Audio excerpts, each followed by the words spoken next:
Di sini ada servisan kita TV agak jadul ya, LG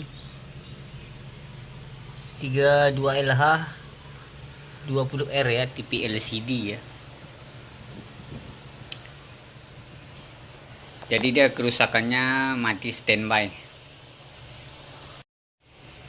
Oke, saya akan colok TV-nya ya.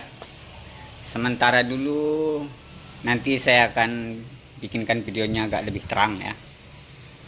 Untuk pengetesannya dulu aja, saya akan colok TV-nya. Ya. Jadi dia lampunya standby seperti ini ya. Lampunya standby. Namun dia tidak mau di on, saya akan pencet. Saya akan hidupkan menggunakan remote aja.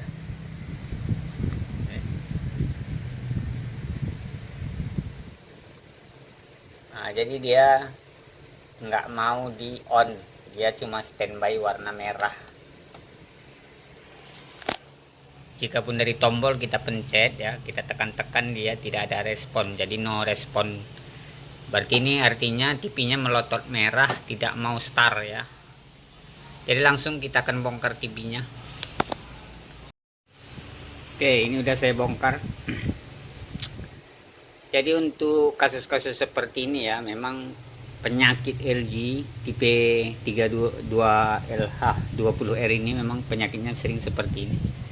Dia standby, dia tidak mau di on. Ini saya pencet-pencet, tidak ada respon ya.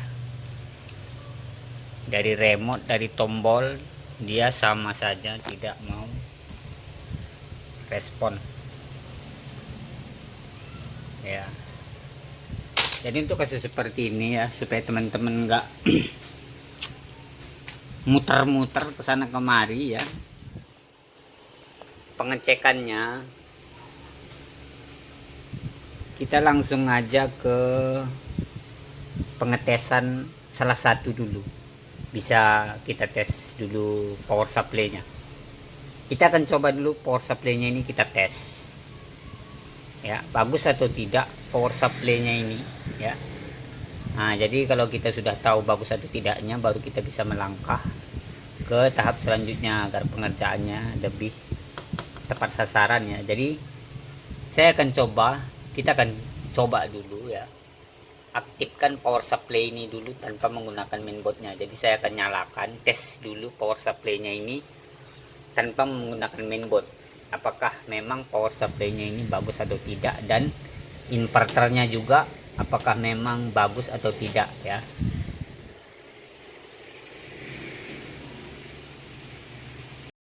Oke, untuk mengetes power supply-nya bisa menggunakan kabel, jumperan pun boleh, kawat. Tapi di sini saya memiliki resistor dengan nilai 100 ohm yang ada. Saya nggak ada stok 5 ohm, 10 ohm ya. Bisa terserah teman-teman, bisa menggunakan yang 10 ohm, 50 ohm ataupun 100 ohm resistor seperti ini. Nah ya, di sini udah saya lilit. Ini sama-sama menggunakan 100 ohm. Nah, buat seperti ini ya. Lalu kita akan lepas kabelnya ini. Saya akan lepas kabel ini dulu. Oke, kabel sudah saya cabut yang ke mainboardnya. Nah, lalu di sini bisa teman-teman perhatikan, ada di sini test point keterangan 5 volt ya. Di sini power on, lalu di sini inverter on off. Ya, di sini inverter on off, lalu di sini 5 volt, lalu di sini power on. Nah, jadi cukup kita yang ininya nanti kita akan tancapkan di titik 5 volt. Ya, ininya kita tancapkan di titik 5 volt di sini. Di pin nomor 5 atau nomor 4 terserah. Nah. Lalu yang satu kita tancapkan di power on. Kabelnya kita cucukkan di power on ya. Lalu yang satu lagi kita cocokkan di inverter on off di urutan nomor 3, kabel nomor 3 sini. Paham maksud saya kan?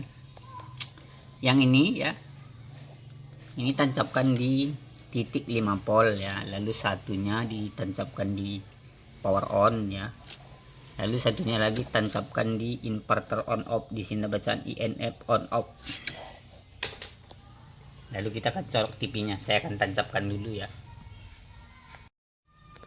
Ya oke, itu udah saya tancapkan.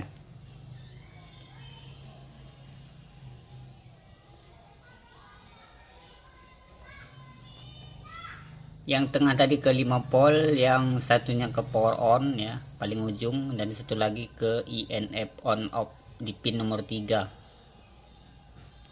Ya, jadi seperti itu aja. Setelah ini kita colok resistornya, lalu kita akan hidupkan TV-nya. Kita akan colok, saya akan colok steker. Jika dia hidup backlight-nya, berarti power supply-nya bagus ya.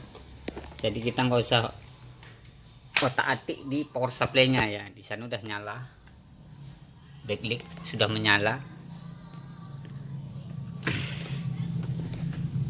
Sekalian bagi teman-teman yang ingin ngecek layar ya, jadi udah bisa tahu apakah layarnya ada retak atau segala macamnya. Jika dia udah menyala backlight-nya seperti ini, baru kita melangkah lebih lanjut. Jadi ini keputusannya, artinya power supply-nya tidak ada masalah. Jadi nggak perlu kita otak-atik di bagian power supply. Berarti kita fokus ke area mainboard-nya ya. Ya, jadi jika udah seperti ini ya kasusnya, power supply-nya bagus, berarti antara dua kemungkinan. Bisa jadi mainboard-nya ya bermasalah, atau bisa jadi juga sensornya ini yang bermasalah. Karena untuk yang LG seri ini beberapa kali sering saya nemui sensornya ini bermasalah ya, dan mengakibatkan TV-nya tidak mau on, tidak mau start. Nah, jadi saya mau coba dulu mengganti sensornya ini, karena memang pas saya lagi ada stok bekas pecah layar ya.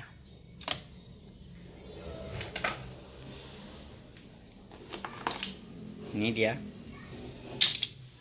bekas copotan dari TV pecah layar.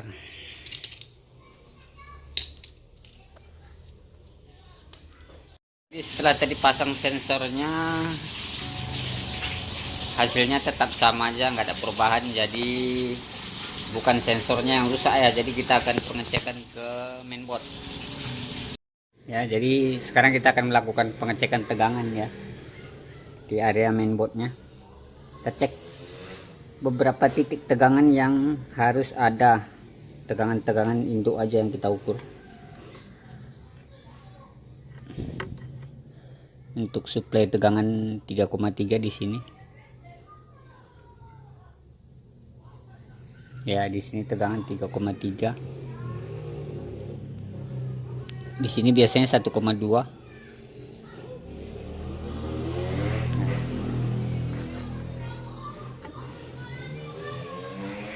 Lalu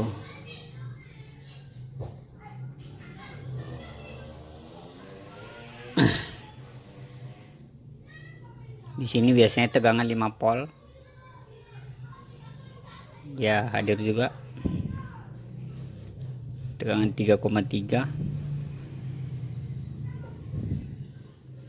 Di kristal